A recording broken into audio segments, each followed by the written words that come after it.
백부장의 사건이 있은 후에 예수님은 나인성으로 향하셨습니다. 11절 말씀 보십시오. 그 후에 예수께서 나인이라는 성으로 가실새 제자와 많은 무리가 동행하더니, 나인성은 가버나움에서 남서쪽으로 약 40km 떨어진 성읍입니다. 제자와 많은 무리들이 동행했다, 이렇게 오늘 말씀에 나와 있는데 상당히 힘들고 먼 길을 그렇게 많은 사람들과 함께 이동하신 것이기 때문에 시간도 많이 걸렸을 것입니다. 이 말씀에는 그 후에라고 간단하게 나와 있지만 예수님은 간단하고 쉬운 일 찾아서 하신 분이 아닙니다. 공생의 사역 내내 제대로 쉬지 못하시고 분주하게 움직이셨습니다. 잠이 모자라서 어떤 때는 배의 고물에서 쪽잠을 주무시기도 하셨습니다.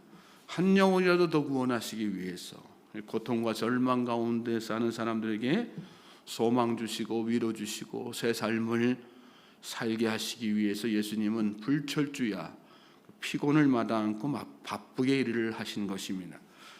12절 말씀 보십시오.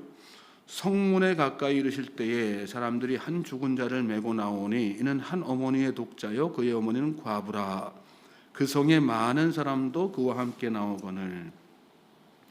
예수님이 나인성에 당도하셨을 때에 성 안에서 나오는 일단의 장례 행렬과 이렇게 마주치십니다. 이는 한 어머니의 독자요 그의 어머니는 과부라. 죽은 사람보다는 그의 어머니가 어떤 사람인지를 여기 말씀해 보면 자세하게 이렇게 설명하고 있죠. 예수님이 만난 사람은 죽은 아들이 아니라 나인성의 과부였습니다. 여러분, 예수님의 관심은 죽은 자가 아니라 산 자에 있는 것입니다. 저와 여러분이 하루하루 세상을 살아가는데 우리의 삶의 일거수일투족을 다 들여다보시고 관심 가지고 동정하시는 분이 바로 주님이시라는 거 우리가 잘 깨달아야 되는 거죠. 13절 말씀 보십시오. 주께서 과부를 보시고 불쌍히 여기사 울지 말라 하시고.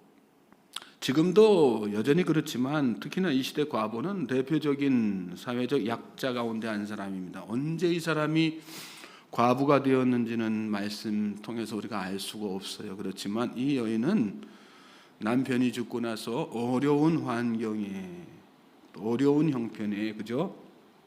아들 하나만 바라보고 일생을 살았던 사람입니다. 그런데 어떤 연유에서인지 아들이 그만 죽고 만 것입니다.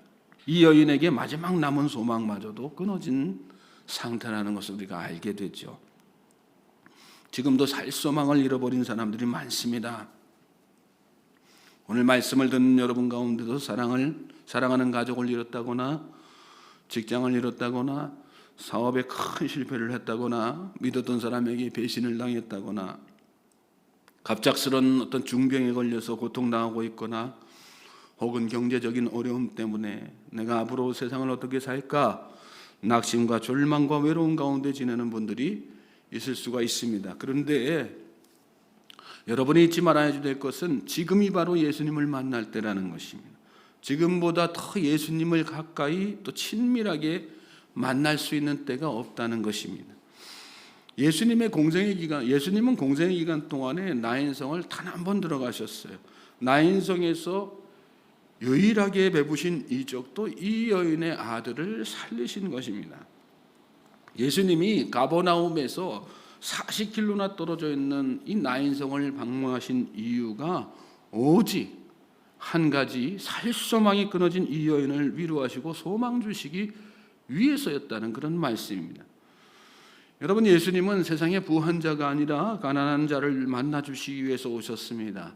세상에 강한 자가 아니라 약한 자, 건강한 자가 아니라 병든 자를 만나 주시기 위해서 오신 것입니다.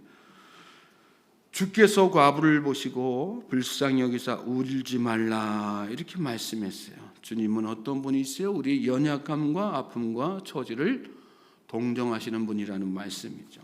히브리서 4장 15절에 우리에게 있는 대제사장은 우리의 연약함을 동정하지 못하실 리가 아니요 모든 일에 우리와 똑같이 시험을 받으신 이로되 죄는 없으시니라. 주님이 우리의 아픔을 아시기 때문에 우리를 동정하시는 것이라는 그런 말씀이죠. 주님도 고통을 당해보셨기 때문에 우리의 고통에 다 공감하시는 것입니다.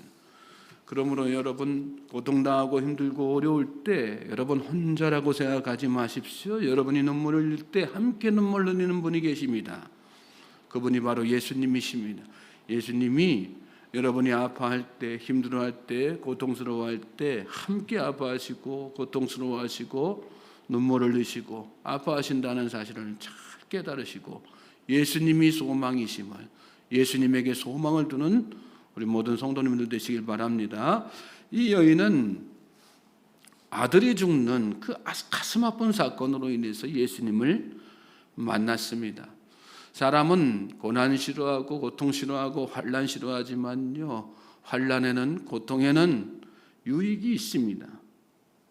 세상에는 영원한 것이 없습니다. 부도 권력도 명예도 건강도 영원하지 않습니다.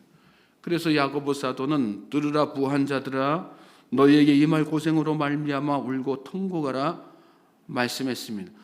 우리가 다 언젠가는 나는 아무 낙이 없다고 할 때가 반드시 옵니다. 우리가 부르는 찬양처럼 세상 소망은 다 사라집니다. 그러나 예수님을 만나면 우리의 삶에는 영생의 소망, 영원한 소망이 생기게 됩니다. 14절 15절 말씀 보십시오.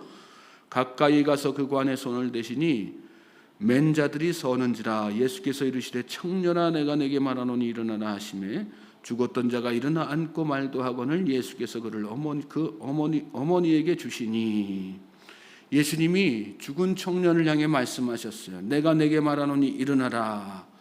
그러자 이 죽었던 청년이 일어나 앉고 말도 했다. 오늘 말씀에 그렇게 나와요. 15절 끝에 보면 그런데 예수님께서 그를 어머니에게 주시니 이런 말씀이 뒤에 더 붙여져 있어요.